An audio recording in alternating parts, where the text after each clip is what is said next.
Hello, and welcome to the webinar on test anxiety. I am Sonia Waddell. I am the owner of the Counseling Center, which is located in Marietta near the Square. I specialize in working with individuals who are struggling with anxiety disorders, phobias, and trauma. A little bit about me: I started working up in the child advocacy world with sexually abused children and working with their families, providing individual, family, and group therapy.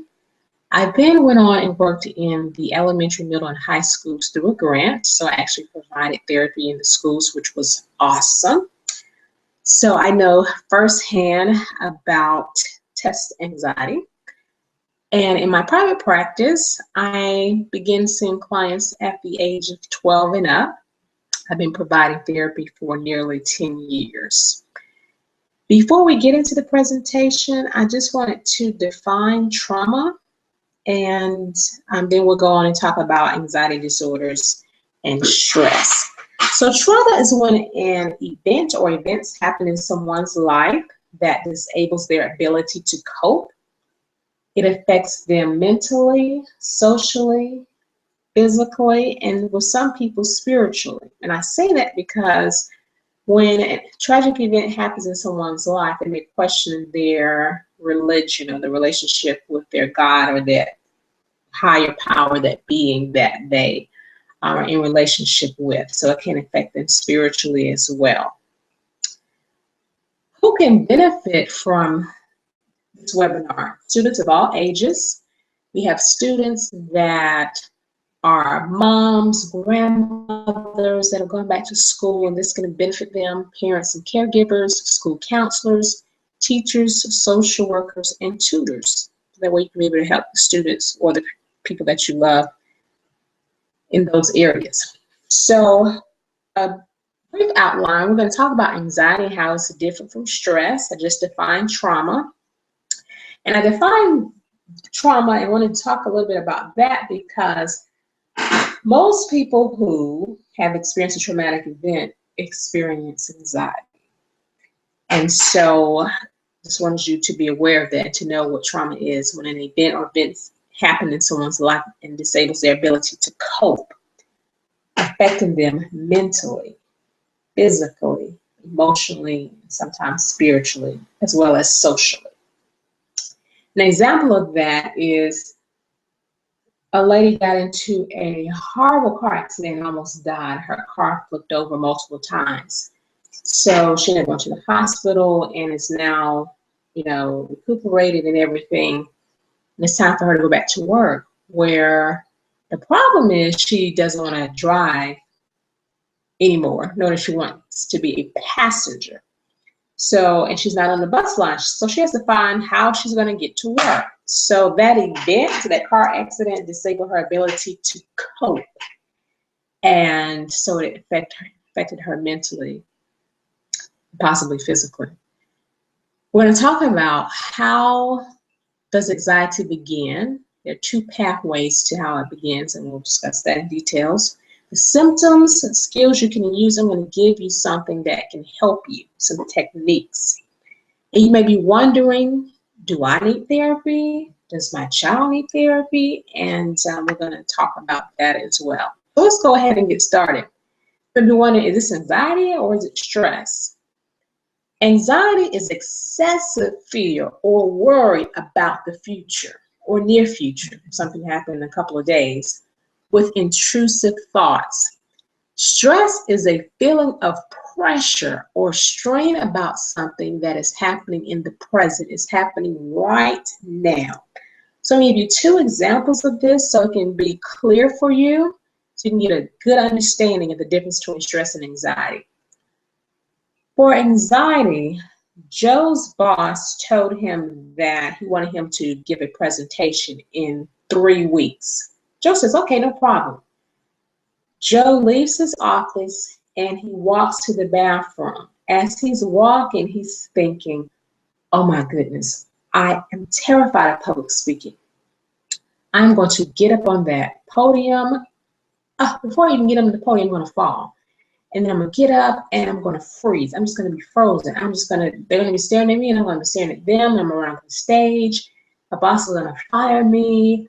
My bills are going to be behind. My wife is going to leave me, and I'm going to end up being homeless. Joe's body responds to what he's thinking, and he begins to sweat all over his body. His heart begins to race, begins to shake, and he has a full-blown panic attack. That is anxiety. Okay? Stress. There's a student that sits down in class, and his teacher says, take out a pencil, we're going to have a quiz.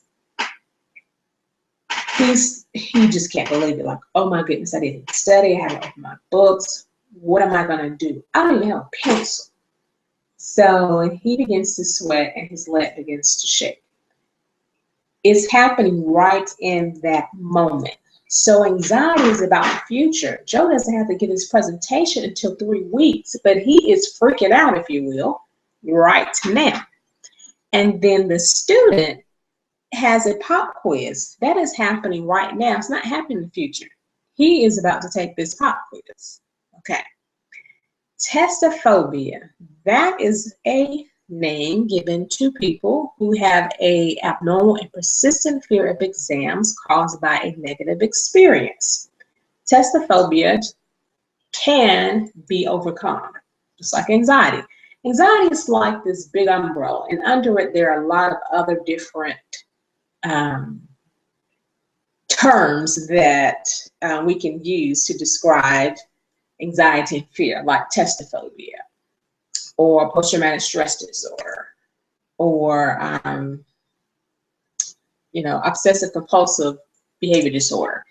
But anxiety is the umbrella, and there are other categories that falls under the anxiety. Okay, so you could have another person who has no problem taking tests, but has a major test to take, like getting her GED, or sitting to take the test for the bar, or is trying to get into grad school and has to take the GRE. So no problem taking tests, but they have this major test to take, and there's some anxiety, which is different from every time I sit down to take a test, I feel like I'm a vomit. I have this intense fear. My mind goes blank. So those are totally different. Okay. Testophobia is persistent, like since kindergarten, since first grade, every time, versus a little anxiety because I'm about to take this major test. Okay. So I want you to understand that difference too. So there is a name for it if somebody is constantly freaking out because they have to take a test. People get stress and anxiety mixed up because they both affect the body and the mind and have some symptoms in common. So we'll talk about the major difference, how stress can turn into anxiety in a few minutes. Anxiety can manifest in 2 ways. There are 2 pathways. The first pathway, we already gave an example, the thoughts. And that's Joe, who is walking down the hall. Oh my goodness, I'm going to fall on the stage. I'm going to freeze. I'm going to lose my job. I'm not going to be able to pay my bills. My wife is going to leave me. I'm going to be homeless. All because of thoughts. And then his body does what it does because of the mind. The body takes its cues from the mind. So the mind is saying you're in danger. The body is going to react to that. The other pathway to anxiety is associations. So I'll give you an example of that.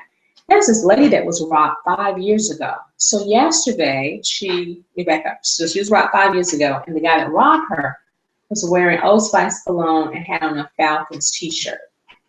So yesterday, she's in Target, and she is looking at different lipsticks and foundations. So she's really focused and trying to choose her color. There's this guy that walks behind her. She never sees him. She never turns around. And she smells Old Spice.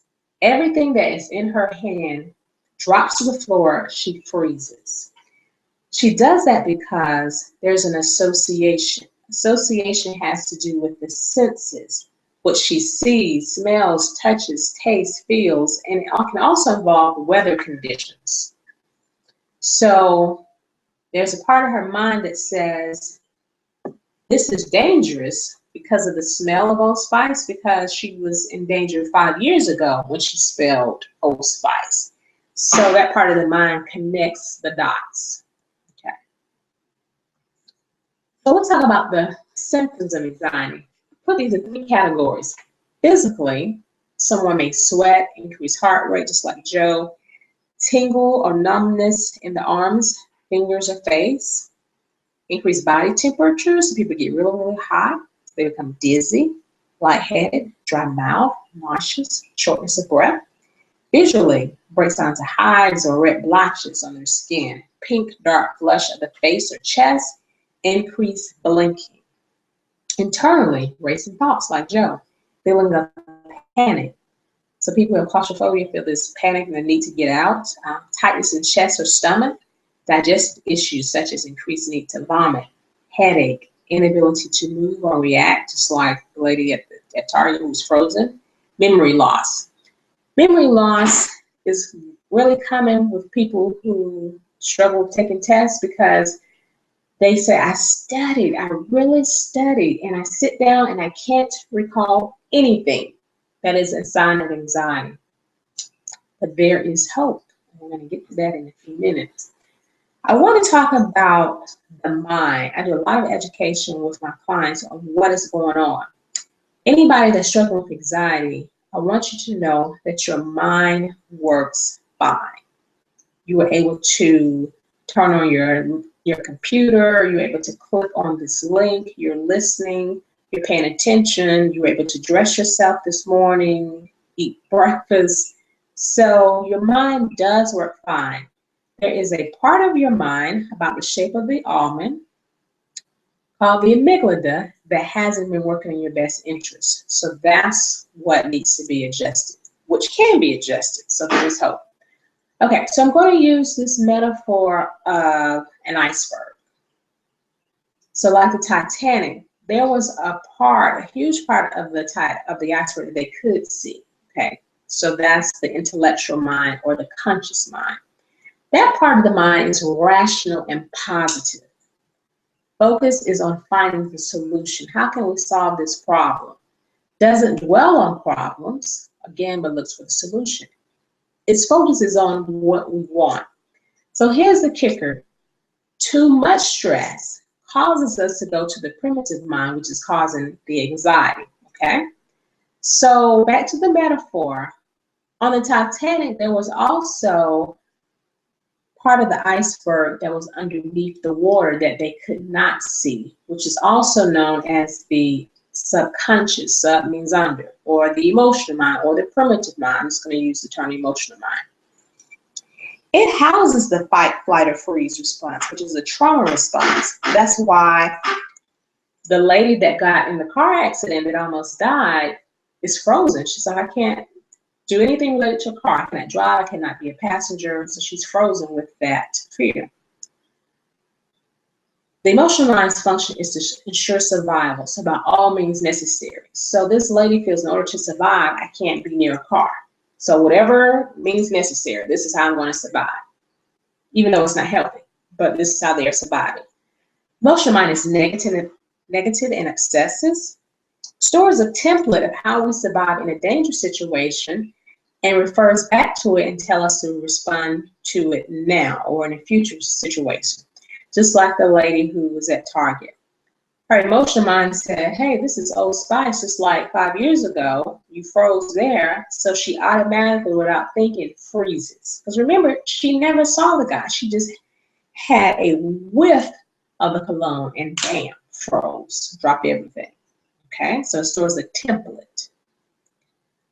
Focus on the worst case scenario.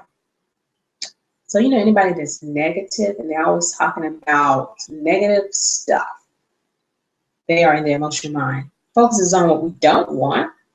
We don't want to fail the test, but that's where the student earlier was like, I'm just going to flunk. You know, he was thinking, I'm just going to fail this test. I'm going to flunk out of school. It's going to be awful. Okay. Emotional mind thinks we are in danger. So the lady at Target, her amygdala thought she was in danger, and so it responded in anger, depression, anxiety, fear. That's how it's going to respond if it thinks you're in danger. Emotional mind goes on autopilot. Things are mindless. Mindless overeating, mindless angry outbursts, mindless nail biting, doing these things without thinking. Whenever somebody is in this pattern of behavior, they're in their emotional mind. But there is good news. So intellectual mind, emotional mind is like a light switch. And so when you recognize, hey, I'm in my emotional mind, you can always flip back to that intellectual mind. Nobody's in their intellectual mind 24/7 because by nature, we're negative, okay? So give you an example of how you can flip back. So mom is in the kitchen preparing dinner, and her little sweet 7-year-old comes in and asks for a cookie. Mom says, no, wait till after dinner, then you can have one. So kid comes back, he asks mom again. She says, no, what did I just tell you? So he decides to throw a tantrum. She ignores him, and she says, you know what, just go outside. All right, so he goes outside, comes back in, throws a tantrum that is worse than the first one, and mom is on the phone trying to have an important conversation. So she says, you know what, go ahead, just get the cookie. As he is reaching for the cookie, she says, you know what, don't get the cookie, go outside and stay out there until I tell you to come back. So mom is the intellectual mind. She was positive, she was focusing on the solution, and she focused on what she wanted. What she wanted was for him to wait till after dinner, then he could have it. When she said, oh, forget it, you can have it, she went to her emotional mind. She was basing that off of her emotions. And she realized, I'm not going to let him win this. So she flipped back to her intellectual mind and said, don't even touch it. Go outside and stay out there until I call you back in. So it's like a parent-child relationship. The intellectual versus the emotional. The question is, who is going to win? Let me give you some techniques to help you so that you recognize, if you recognize you're in your emotional mind, you can flip back like a light switch. So the first technique I want to teach you is thought stopping. Let's use Joe again as an example. Good old Joe. Joe said, first thing he said was, I'm going to fall. I'm going to get on that podium and I'm going to fall. After that first thought, what he should have done was stopped it, because it just spiraled down. He went from I'm gonna fall till I'm gonna get up, they're gonna be staring at me, I'm gonna be staring at them, till I'm gonna lose my job. It just went on and on and on. Once you realize the negative thought, stop it immediately and change it to something positive. I'll use a student for example. So he says, I don't even have a pencil, I'm going to fail. He can stop that thought and say, you know what? I'm a good auditory learner. That means he learns by listening. So I've been listening, I just haven't studied. And you know what? The teacher did say he's going to throw out my last. Don't do good on this, it's okay. He'll throw this one out and I'll just make sure I study every night. That way his mind is relaxed, therefore his body is relaxed. He won't have the body sensations. Remember, the body gets its cues from the mind. If the mind is in distress, the body can't rest, the body can't relax. So what he did, he stopped that negative thought and thought about something positive. This quiz, if I do bad, it's okay, because this one's going to be thrown out, and I'll just make sure I study. I'm going to be intentional and study for the rest of my test. So you must stop negative thoughts. You start off your emotional mind, oh my goodness, I'm going to fail. And you flip back, because you have the power, you flip back to that intellectual mind and say, you know what, I'm just going to do my best, I'm going to take my time, and I can always do makeup work. Okay, so thinking positive about the situation so your body can relax. You need to stay out of your emotional mind so that you can recall what you have studied. Is that more frustrating for you to study for a test and you sit down and your mind goes blank? Frustrating causes you to be angry. That's all emotional mind, right? Okay, so mindfulness. Mindfulness is basically staying in the moment, being in the present. That way your thoughts are focused. So for example, if someone is driving down the street and they see a red Mercedes in front of them, they look to the right, oh, there's Chick-fil-A, there's Waffle House. To the left, they see Dollar Tree. Oh, I didn't know Dollar Tree was over there, must be new. That's mindfulness, focusing on what's going on right now. I hope that you're practicing mindfulness and are just looking at the slides, looking at the words, paying attention to my voice. Now, if you are thinking about, oh my goodness, after this, I have to do laundry, I have to wash dishes, I have to do my homework, that's not mindfulness. That's your mind wandering. That's what that is. So mindfulness is being in the present. And so I want to talk about guided imagery and show you how that is being in the present, just focusing on what's going on at the moment. So guided imagery, let's say you have, it's Monday and the teacher says you have a test on Friday. And you are already feeling anxious about that, just doing the word test. Okay? So what you're going to do, and you can do this with me now, you're going to, when you get home that day, you're going to get into a quiet place and you're going to take a deep breath in, close your eyes. You're going to slowly exhale. Take a deep breath in. And you're going to slowly exhale. Take a deep breath in. And slowly exhale. You're going to picture yourself in your school or your college or sitting at the computer, walking down the hall. Mind is relaxed. Body is relaxed. Taking some deep breaths as you walk down the hall, feeling confident because you studied. Sitting down, taking out your pencil or your pen, getting instructions from your teacher, reading the directions. Mind is relaxed. Body is relaxed. You read question 1, and there's a smile on your face because you know the answer. And you circle it. You move on to question 2. Practicing your breathing. You know the answer to that, and you circle it. Silent. Move on to question 3.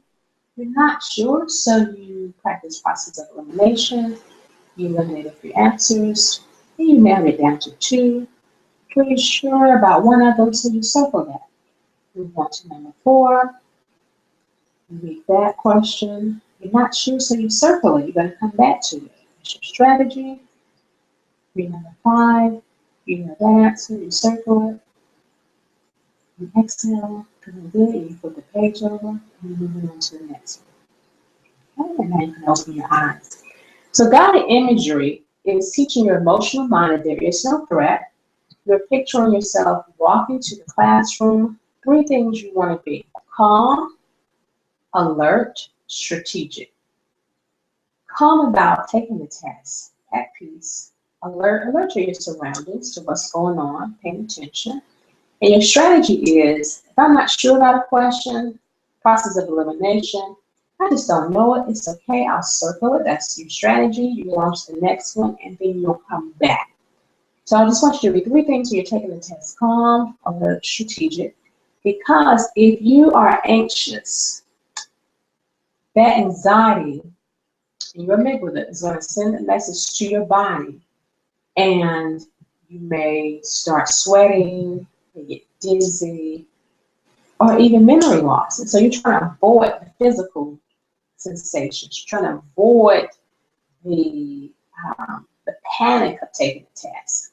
And so you do this Monday through Friday, just picturing yourself being calm, alert, strategic. By Friday, when you sit down to do it, your mind has no choice but to be calm and at peace. So just like Joe, who told himself, I'm going to fall, guess what he did? He went up on stage and he failed. Why? Because he said it with his words. His emotional mind created pictures of that, it had no choice. It also works the opposite way when there are positive things going on. By picturing yourself being calm as you take the test and circling the ones you know, having a strategy for the ones you're not sure of, and coming back to the ones you just don't know. That helps the emotional mind to understand that there is no threat. Anxiety comes because it thinks there's a threat, that you're in danger. So fear, believe it or not, fear works for us. And let me prove it to you how it works for us.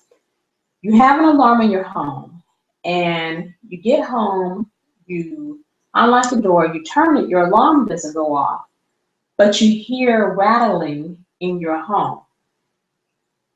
Fear comes over you, and your adrenaline kicks up, and you turn around, you either get back in your car or you run as fast as you can to get out of danger. Once you're out of danger, mind relaxes and body relaxes. So fear works in our best interest to get us out of danger.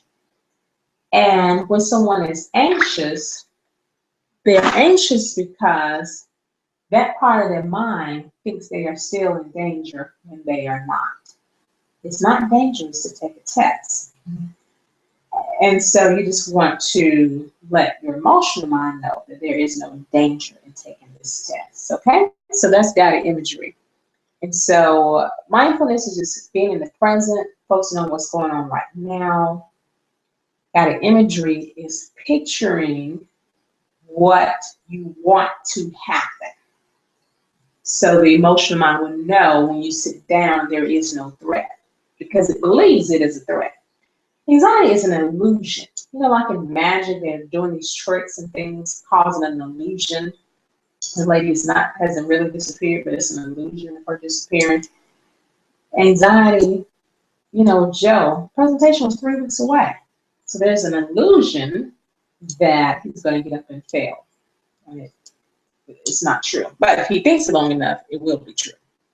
So some people, you know, are spiritual. They have scriptures that they say. I know I used to do this when I was younger. I would say, I can do all things through Christ who strengthens me. I don't believe that. You know, I'm putting forth the effort. I'm studying. Some people have mantras that they say, you know, just do it. Let's do this.